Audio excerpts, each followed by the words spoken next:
Boleh bisaan. Oh, ini. Halo.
Mudah-mudahan Tuhan sadaya diangkat jantan muridna sehingga Allah sabut biasa membimbing Tuhan sadaya dina amaliyah sehari dina wabillahi wa bihamdihi insyaallah wa ta'ala bil arifin radhiyallahu anhu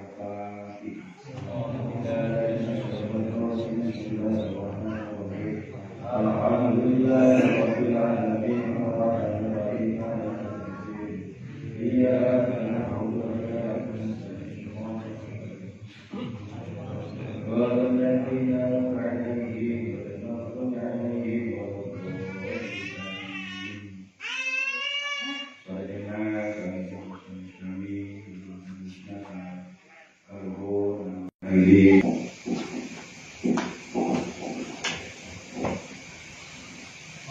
Assalamualaikum warahmatullahi wabarakatuh. Alhamdulillahirabbil alamin. Wassalatu wassalamu ala sayyidil mursalin Muhammadin wa ala alihi wa ashabihi ajma'in. Ilahi anta maqsudi wa ridwaka maqsudi a'ti mahabbataka wa ma'rifatan. Hadirin muhtamin, para kesepuhan, para ustaz, para kiai, para jemaah, para bapak, ibu-ibu, santriwan, santriwati, rasa kebimbangan pada malam hari ini kita bisa berkumpul berdoa dalam rangka melakukan aktivitas kita, yaitu khotaman dilanjutkan dengan tholabul ilmi. Mudah-mudahan Allah mengangkat derajat kita semua, menjaga niat kita semua. Amin ya rabbal alamin. Sebelum pemakaman kali kita sama-sama berdoa. Saya yang duluan, para ikhwan menunjukkan. Bismillahirrahmanirrahim. Bismillahirrahmanirrahim. Subhanakallahumma Rabbana la ilma lana illa ma 'allamtana innaka antal alimul hakim. Wa tub 'alaina innaka antat tawwabur rahim. Wa taqabbal minna innaka antas samiul 'alim. Wa 'allimna min ladunka ilman nafi'an ya dzal jalali wal ikram. Allahumma iftah lana hikmataka wanshur 'alaina rahmataka ya dzal jalali wal ikram rabbi zidni ilma wa wasi' fiha rizqi wa barik li ma razaqtani waj'alni mahbuban fi qulubi ibadika wa azizan fi uyunihim waj'alni wajihan fi dunya wal akhirah ya kasiran nawali ya hasanal ma'ani ya mujam bila lisani ya qaiman bila zawali alhamdu wal minnatu wa syarafu ala kulli hal.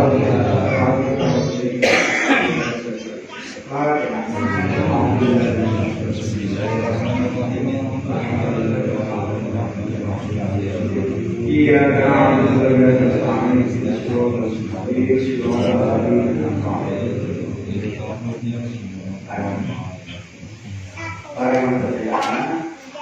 minggu kemarin kita sudah membahas satu hikmah, yaitu Bismillahirrahmanirrahim.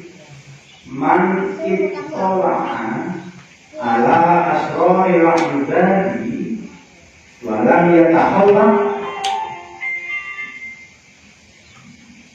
yatahawwa birrahmatil ilahiyyati kana islamu fitnatan alaihi wa sabata likaril wabani ilaihi. Man utawi sapanipun kalian sira itolaa iku ngawruhake sapa Gusti Allah ala asroil ibadi ing atase pira-pira kalane pira-pira kawula. Barang siapa yang Allah tunjukkan terhadap kejelekannya orang lain. Jadi kalau tadi ada orang lain yang jelek, kita lihat, itu kan yang menunjukkan kejelekannya siapa? Gusti Allah. Kalau Allah nutup mah kita nggak bakal melihat. Nah, rata-rata dari kita ini kalau lagi kumpul nih, yang dibahas, yang diomongkan itu yang baik-baik apa yang jelek-jelek kira-kira nih kita yang jelek berarti kita ini lagi membahas kejelekannya orang lain, berarti kita lagi ditunjukkan sama Gusti Allah terhadap kejelekan orang. Nah, rahasia orang itu kita sampai tahu. Artinya rahasia itu kenapa sih kok dibilang rahasia? Karena kalau sampai orang lain tahu, orang itu pasti malu. Makanya dibilangnya sir, rahasia. Barang siapa yang Allah tunjukkan terhadap sirnya orang lain, terhadap kejelekan orang lain, walam yatahawwa, sedangkan ia tidak berakhlak, tidak berkelakuan birrahmatil ilahiyyati, dengan sifat rahmatnya Allah. Jadi kalau rahmatnya Gusti Allah itu gimana? Ada orang jelek, dari kecil bisa gede nggak? Tetap digedekan.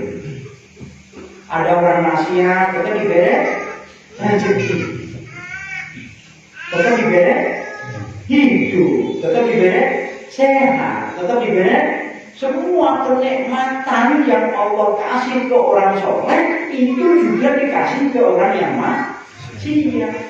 Tetap bisa tidur pulas, tetap bisa berdoa. Padahal kerjaannya setiap hari maksiat. Nah, kalau kita lihat orang lain lagi maksiat, sedangkan kita tidak berakhlak dengan akhlak rahmatnya Gusti Allah, karena mongko ono apa ikhlahu apa oleh ngawriman Ono itu fitnatan jadi fitnah alaihi atasnya. Maka yang kami bahas itu kejelekan orang lain itu menjadi fitnah terhadap dirimu sendiri.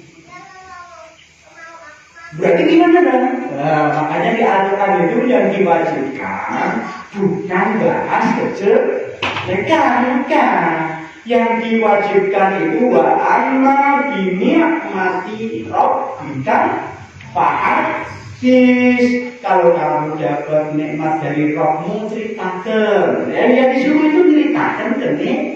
Mantan alhamdulillah kan gitu ayeuna dan sampai kini sesuatu dekat. Ini kan sedekahnya berapa? Itu, macam itu. Kira-kira pernah begitu? Atau dia? Pas sekarang motornya hilang, yang diceritain mana-mana motorku tadi hilang. Pas waktu dapat untuk gede, cerita nggak? Enggak. Pas lagi siapa? Cuma mana cerita. Nah, ceritamu itu loh akan menjadi fitnah terhadap dirimu sendiri. Padahal maksudnya ini yang paling enak kita ini kalau ketemu sama orang yang diceritain itu yang enak apa yang gak enak? Yang gak enak. Aduh, Masya Allah, saya kayak dulu mah banyak duit, sekarang Masya Allah. Nanti, masalahnya itu mulai dari A sampai Z keluar semua. Diceritakan ya, semua. Nah, kalau itu jadinya terhadap kehidupanmu nggak bisa rubah, bukan karena menakdirkan kamu jelek, tapi kamu sendiri yang selalu ceritain kejelekannya itu namanya cerita. Kalau seandainya kita lihat orang lain berbuat jelek, kita ceritakan kemana-mana.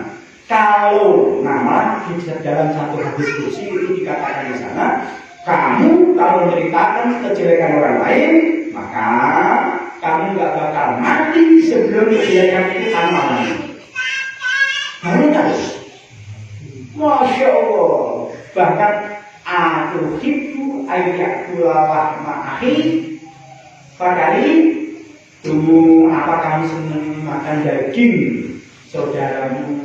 Buatnya kamu itu benci. Padahal cerita itu bagaimana yang ceritain kejelekan orang lain. Nah, ketika kamu ngerti kejelekan orang lain, terus kamu tidak bersifat seperti rahmatnya, sifat rahmatnya Gusti Allah, maka kejelekan yang kamu kritikan ke orang lain itu menjadi fitnah dalam kehidupan. Itu yang pertama. Yang kedua, wasababan lan jadi sebab dan menjadi sebab lijaril wabali terhadap berlakunya bala bilahi alaihi atasnya. Kamu siang terus hidupmu nggak punya masalah, nggak beres-beres, cek yang dibahas setiap hari apa kira-kira? Hidup enak apa itu susah? Hidup susah, utangnya kemana-mana, nggak bisa kerja, itu yang diceritain itu ada terus. Kejelekannya tidak. Padahal yang diharuskan wa amma ini mati rabbika fahadis, yang diceritakan itu nikmatnya Gusti Allah, bukan kejelekan batur. Kalau masih menceritakan kejelekan batur, kamu dapat dua hal. Yang pertama, kamu dapat fitnah terhadap ceritamu. Yang kedua, kamu akan mengalami bilahi cobaan dari Gusti Allah gara-gara ceritakan. Berarti ceritakan kejelekan orang itu bahaya apa enggak? Padahal paling enak kalau bikin status kan, wah orang ini jelek nih dihukumin di sini. Enak gak coba? Enak, padahal itu bilahi kan? Orang malah latihan bersihkan hati. Kalau belum bisa nolong orang lain, minimalnya minimalnya satu aja. Jangan pernah menjelekkan orang lain. Kok usah gitu? Bahkan Anna Ibrahim sesungguhnya Nabi Ibrahim alaihissalam lama arohu nalikane ngawruhake sapa hu ing Ibrahim sapa Allah Ta'ala ngawruhake malaku di samawati ing kerajaan langit wal ardi lan kerajaan bumi. Diceritakan ketika Allah menunjukkan kepada Nabi Ibrahim semua rahasia langit, kerajaan langit dan kerajaan bumi. Wah. Asrofa mongko ningali ngerti sapa Ibrahim ala rajulin ing atase wong lanang fi maksiatin kang ing dalem maksiat. Nabi Ibrahim melihat seorang laki-laki lagi bermaksiat. Min ma'asilai ta'ala soko pirang-pirang maksiatnya Allah Ta'ala. Wis segala maksiat dijalani sama si cowok iya. Nabi Ibrahim melihat pada mongko dungo soko Ibrahim alaihi atas Gusti Allah. Ya Allah, orang yang bermaksiat kayak itu Gusti, tolong hancurkan. Mudah-mudahan terpakai orang model gitu. Suka ngomong gitu tuh orang.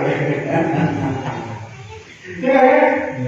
Ya doanya dia begitu. Nabi Ibrahim ketika dia itu ditunjukkan kepada malaikat samawati wal kerajaan langit dan bumi, lihat seseorang laki-laki yang lagi bermaksiat ke Gusti Allah. Lalu Nabi Ibrahim berdoa orang muda kayak gitu, hancurkan saja Gusti, pahalakan. Mongko hancurake sapa Gusti Allah ing rajul. Lalu Allah ijabah doanya itu orang itu langsung mati, hancur. Bahkan dari keadaan seperti itu, akal dan seperti itu terus menerus. Setiap Nabi Ibrahim melihat orang yang mensekutukan Gusti Allah, dan orang yang bermaksiat ke Gusti Allah selalu berdoa, ya Allah orang seperti itu hancurin, orang seperti itu hancurin. Terus tidak ada manfaatnya orang dia seperti itu. Nah, pahalaku ngomong podo rusak sopo kalu. Maka ketika Nabi Ibrahim berdoa, ya Allah orang-orang yang seperti itu hancurin. Kadang-kadang orang-orang seperti itu pada hancur, dijaga sama Gusti Allah. Pak orang ngomong waiwahi sopo Allah Ta'ala ilahi maring. Maka Allah Ta'ala memberi wahyu kepada Nabi Ibrahim. Anna ya Ibrahim Nabi Ibrahim, innaka sesungguhnya engkau rajulun itu seseorang mustajab du'awati yang diijabah doa. Hei Ibrahim, kamu itu orang yang diijabah doa. Fala tud'auna ala ibadi fa'innahum minni. Maka para tadauna mongko ojo ndonga sapa wong akeh alaya ing atase ingsun ibadi kawula ingsun paling kalung setune wong akeh mau ini sebagian sapa ingsun. Maka kamu jangan berdoa untuk kehancuran mereka, karena mereka itu bagian dariku. Kenapa? Karena mereka itu yang maksiat ya kawulane Gusti Allah, hambanya Gusti Allah. Yang soleh juga hambanya Gusti Allah. Dibeda-bedakan ya Gusti Allah. Yang soleh dikasih waktu 30 jam sehari. Terus yang maksiat dikasih waktunya cuma 20 jam sehari, gitu Pak? Enggak. Yang maksiat ya waktunya 24 jam sehari semalam. Yang soleh sudah waktunya 24 jam sehari semalam. Yang soleh dikasih rezeki, yang maksiat juga dikasih rezeki. Yang soleh dikasih umur panjang, yang maksiat juga dikasih umur panjang. Kenapa? Karena sifat rahmatnya Gusti Allah beda-bedakan. Allah masih selalu menunggu tobatnya orang yang maksiat. Contoh itu ketika kita itu soleh saat ini, tahun depan kita masih soleh lagi. Masih yakin? Belum tentu. Siapa tahu kita ada masalah, terus kita nggak mau datang lagi ikut ngaji.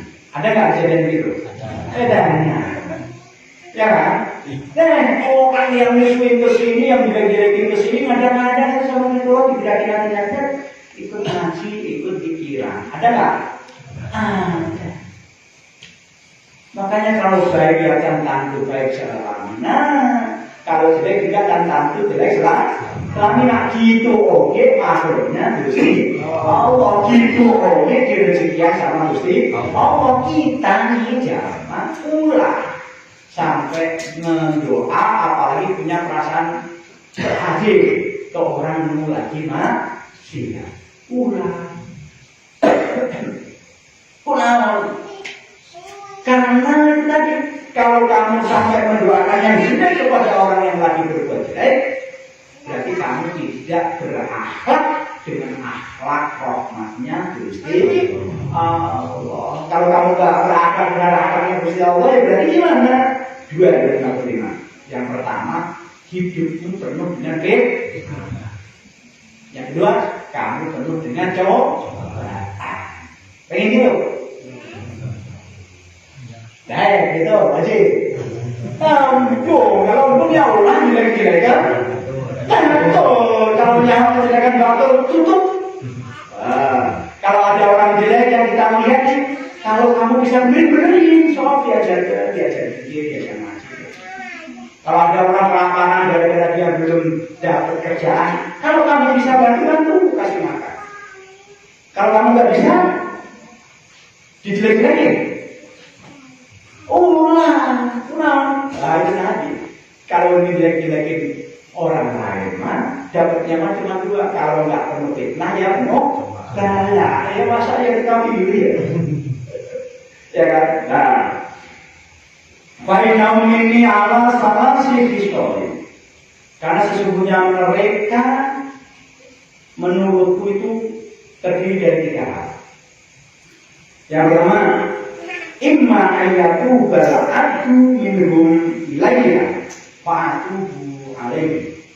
Yang pertama, ada kalanya orang yang berbuat maksiat etate sama Gusti Allah dituntut tobatnya.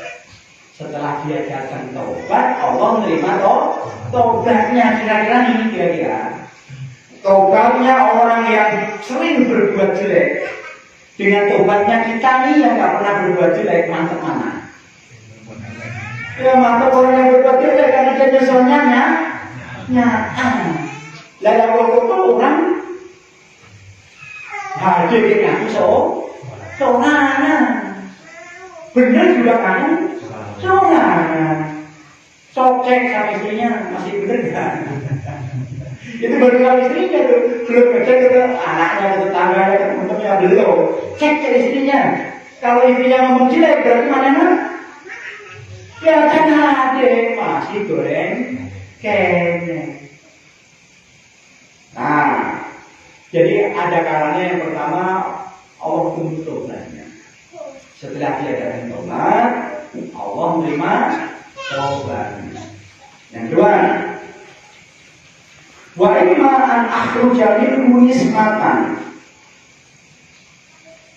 Ada kalanya saya mengeluarkan dari orang itu keluarga, anak, cucu, tusabbihu yang ia membaca tasbih kepadaku. Terkadang ada tuh orang yang maksiat terus-terusan sama Gusti Allah teh diharapkan anak cucunya menjadi orang soleh.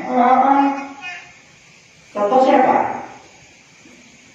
Abu Jahal punya anak siapa? Umar itu siapa? Ada lagi Abu Lahab punya anak siapa? Yang menjadi panglima Islam yang paling hebat. Amr bin As, Masya Allah. Dia ternyata orang-orang yang musuhin kanjeng Nabi selalu dibelas-kasihin kanjeng Nabi itu mengharap anak cucunya bakal ada orang yang soleh. Nah, anak cucu orang yakin nggak ada yang soleh? Padahal orang bes soleh, yakin? Jangan tuh pengen orang nggak punya duit, nggak punya duit, bener-bener seorang. Jangan tuh masa oke. Kalau seandainya ya kita lihat orang jelek mah ulah jelek, biasa aja. Itu oke takutnya Gusti Allah dirahmati sama Gusti Allah. Nah orang mah ya belajar rahmat ke orang yang jelek. Menurut kalian ya, menurut bapak ibu yang ada di sini, yang paling berhak mendapatkan doa kita itu ya para wali, apa orang yang lagi masa terus doa? Narasi ya narasi. Yang paling berhak yang berdoa orang ya kita berdoa nih ya di sholat. Yang paling berhak menerima doa orang itu wali, orang-orang soleh, atau orang-orang yang lagi masih ya? Orang yang lagi masih ya? Pernah nggak kamu mendoakan tetanggamu yang nggak pernah ngaji, nggak pernah sholat, ikut ngaji, ikut sholat? Nah, berapa kali kamu mendoakan wali bagi kami setiap hari? Berarti kelakuan kita disebutkan.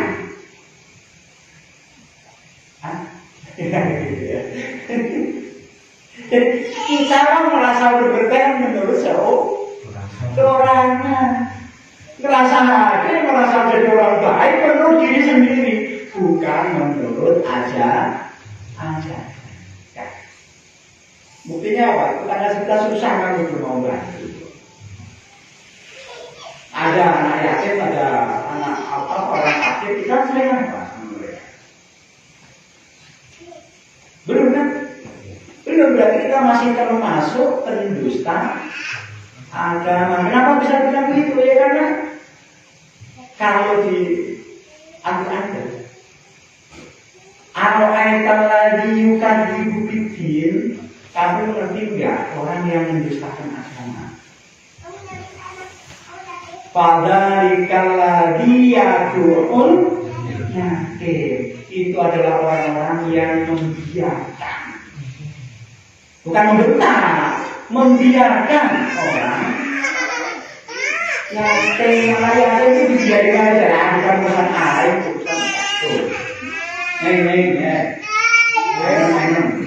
nggak boleh mandi sendiri. Kalau nganterin ke bawah neng, kalau ganggu nganterin ke bawah.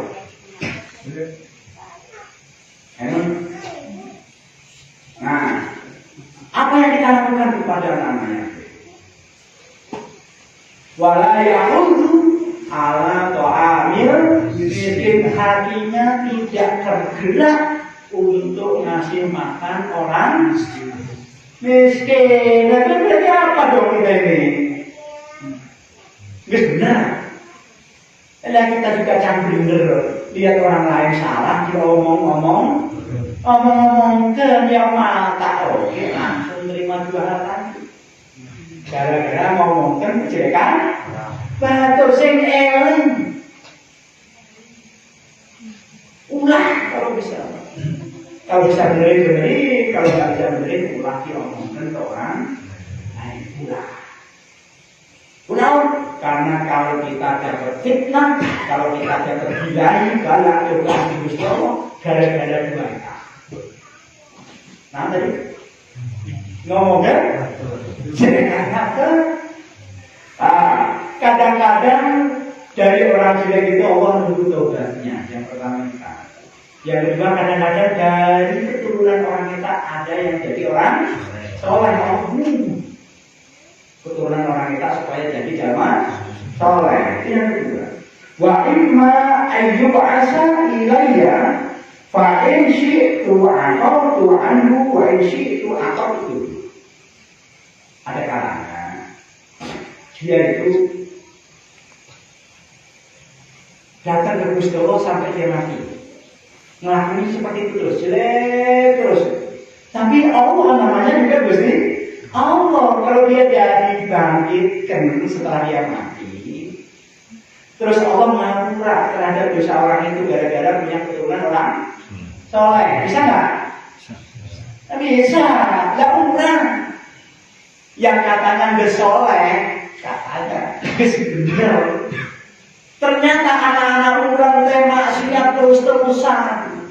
Anak cucu orang teh mutus silaturahim. Nah, mutus silaturahim itu apa? Kita ngaji punya anak terkait ngaji itu namanya mutus silaturahim.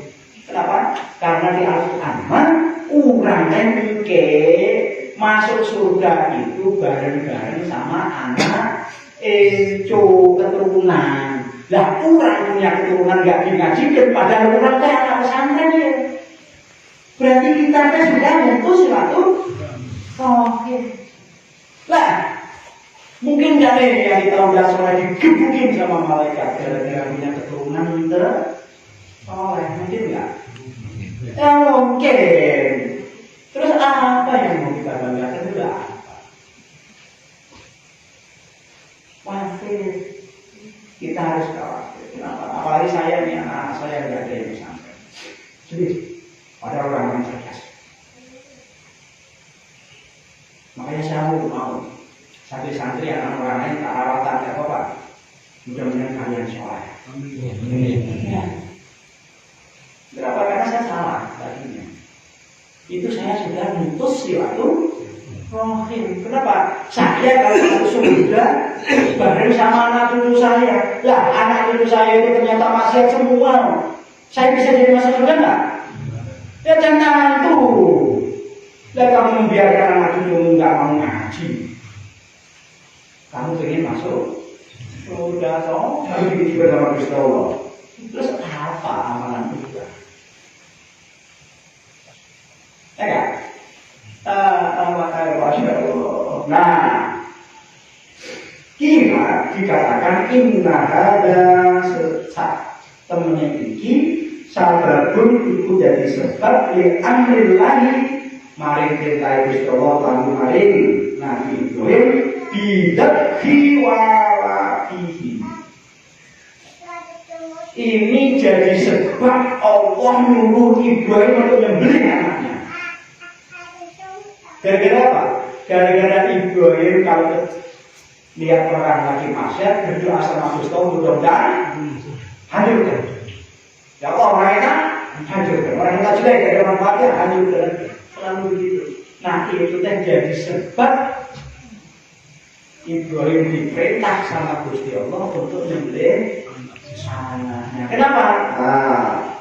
Lianna ta'ala satemene krono satemene Allah Ta'ala rohimun iku zat kang welas asih binibadi kelawan kawulane Allah.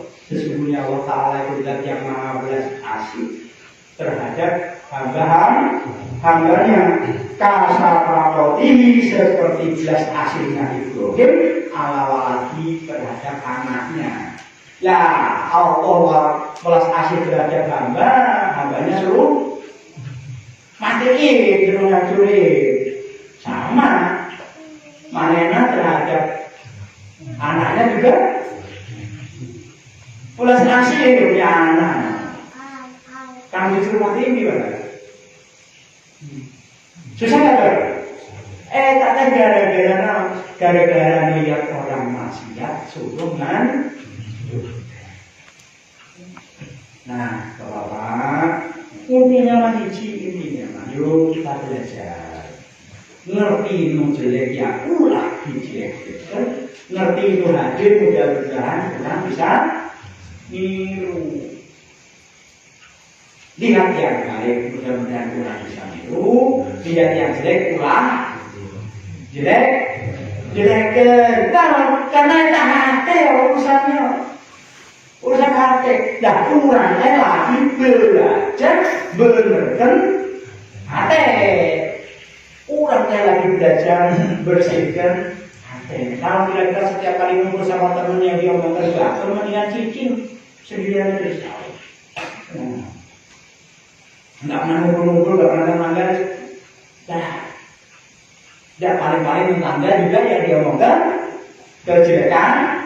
Baru kalau kita ngomong mengiyakan berarti yang bakal kita terima cuma dua. Yang pertama fitnah, yang kedua lagi di Gusti Allah. Ya gitu kita udah mesti gimana? Mendingan cicing di iman. Beres kan? Nah, berarti kalau mulai ayunan ya mulai ayunan, yang ayat di dia mulai, nggak usah jauh-jauh. Wah ini nggak ngomong jelek, itu aja. Masih kamu bilang, kalau banyak kejelekan yang kamu omong ternyata jadi kenyataan dalam hidupmu, itu karena kamu sendiri yang pengen. Kalau kemarin ternyamuk itu apa itu kemarin anak meskipun ngomong Syekh Ibnu Ilah asalkan Ibnu atau Ilah asalkan dari wali Pak. Bahkan diceritakan di situ sampai Ibrahim itu kan Nabi Ibrahim disuruh nyembelih anaknya gara-gara dia orang maksiat selalu suruh mudah-mudahan perasaan ya ikut-ikutan jelek-jelekan orang lain. Amin. Amin ya Allah.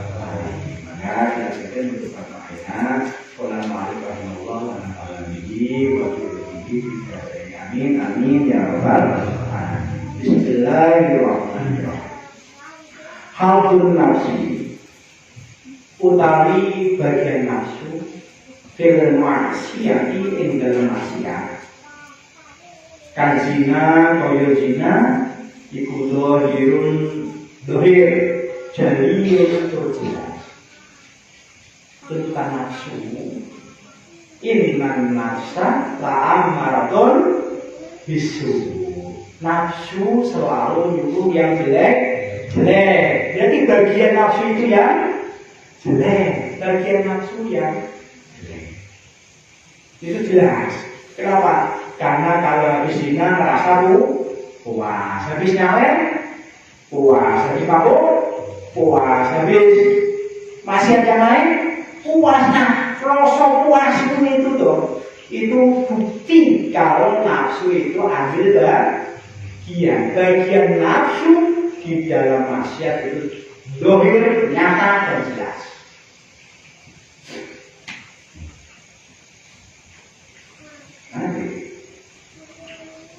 Wa'aduha dan bagian nafsu di ta'ati ing dalam ta'at, dan bagian nafsu di dalam ta'at batinun itu batin khofiyun tur sama. Sedangkan bagian nafsu di dalam menjalankan ketaatan kami mikir enak itu luar biasa, nikmatnya luar biasa. Kira-kira itu masih bisa melibatkan nafsu nggak? Kelihatannya enggak ada lagi toh. Padahal itu masih melibatkan nafsu. Punah ngajak-ngajak air bisa mikir dalam yang lain pada kerek. Kalian bisa jadi headset. Nah, ketika kita ngomong seperti itu, berarti pikirmu tadi itu masih bagian nafsu. Sampai nih. Ketika kita sudah bisa to'at, ngadang-ngadang 3 hari kemudian ngomong kebantu kemarin pas saya pikirkan dapat 10.000, saya melihat loh, pamer ya toh?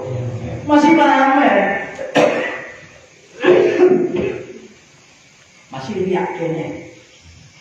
Berarti meskipun kelihatannya nggak ada yang lihat juga, kita ibadahnya masih riak. Berarti itu gimana dong? Ya wa mudawamatuma lan utawi ngobati perkara yahwakan sama sokul itu susah. Apa ila juru mengobati hal yang sama itu sangat sulit. Nah, karena kita nggak ngerasa kalau kita lagi berbuat dosa. Perasaan orang geus hade, geus menjalankan taat, padahal kita lagi menjalankan dosa. Sama, benar-benar harus nafsu. Pengen nyesatkan dan harusnya di mana? Ya tanpa bimbingan guru mursyid, tanpa bimbingan darah guru kan bisa ibadah yang benar-benar ikhlas bener-bener kepengen nyembah ke Allah nggak bisa. Makanya gimana? Ini kemarin lagi sebelumnya. Yang penting masih punya rasa cinta ke guru. Pentingnya itu aja. Penting cinta ke guru. Kalau kita ketemu cewek, terus kita cinta, bukti cinta kita ngapain? Hah? Kamu tak kawin 10 tahun lagi nih, gitu? Atau entar nih, kalau seandainya kamu usia 40 tahun, kamu tak kawin. Atau langsung dikawin aja nak nih? Ya bukti cinta ya dikawin aja nah. Kayaknya kalau nanti saya nurut dulu kalau sudah, saya bantu kegiatan dulu kalau sudah banyak rezeki. Kalau nanti saya sudah sehat, kalau ijazah saya sudah diaman-aman, berarti syaratnya masih banyak ini. Nggak cinta jangan mungkin ngomong doa. Makanya enggak. Karena kita ini kepengen mengobatin hati yang benar-benar sulit, ya benar-benar harus kita kendalikan sendiri hati kita. Harus benar-benar dikendalikan sendiri. Dengan cara apa? Bahkan yang namanya Syekh Ja'far Shotib. Beliau itu habis ngaji, setelah ngaji semua tangannya dicium sama jamaahnya. Pas waktu pulang, dia itu langsung ke toilet. Itu toilet diguyur, dibersihkan itu sama tangannya sendiri. Ini tangan nggak layak untuk dicium orang. Supaya nggak ada riaknya di mana ya, di foto-foto. Supaya apa? Supaya kita tuh tadarrukan, supaya kita merasa hina, jangan pernah merasa mulia. Supaya kita belajar itu aja. Mau gitu? Susah. Mata hewan intinya mas satu. Yuk kita belajar punya rasa cinta ke guru. Yuk kita belajar. Kalau seandainya lihat kejelekan orang lain maulah sampai kita omong sendiri ke orang lain, apalagi sampai diomongkan ke nah, kenapa? Karena itu menjadi sebab orang dapat fitnah, orang dapat dilahirkan Gusti. Jangan orang jangan. Amin. Terima kasih.